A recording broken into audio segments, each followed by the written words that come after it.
से बोली छठी मैया की।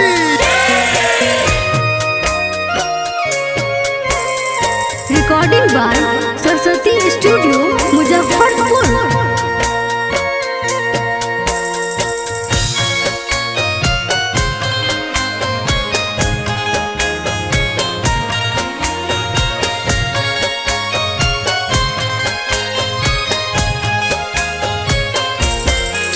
भौजी घाटे असो तू बन के बरतिया नु। चल भौजी घाटे असो तू बन के बरतिया नु। ए छठी मैया देई दी है गोद में लाला नामा की पूरा कोई सपना छठी मैया देई दी है गोद में लाला नामा की पूरा कोई सपना मानू हो।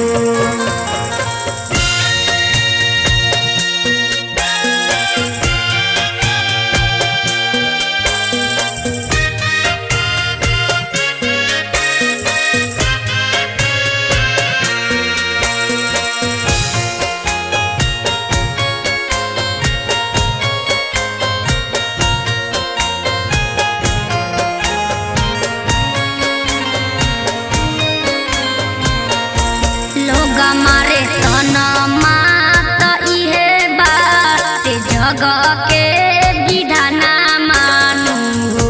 लोग मारे तन मात इहे बात जग के विधाना मानू हो। कि छठी मैया पधर तुआ सोधेरा नामा की पूरा कोई सपना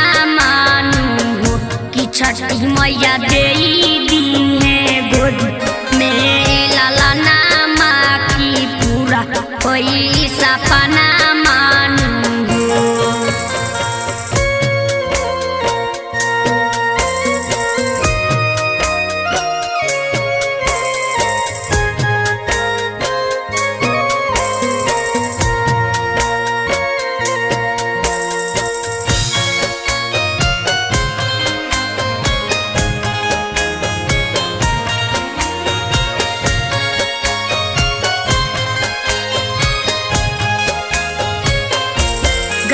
गाई करेला बखनमा कि देवरा कुनाला बानू हो।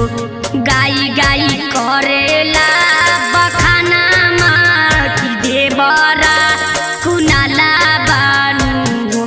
कि छठी मैया रखेली न केहू के खाली हाथा बाकी पूरा कोई सपना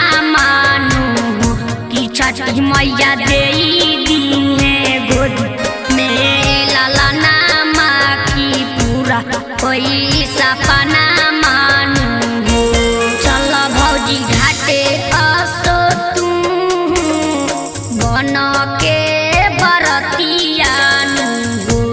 चल भौजी घाटे असो तू बन के बरतिया छठी मैया देई दी है गोद में लाला नामा की पूरा कोई सपना मानू हो।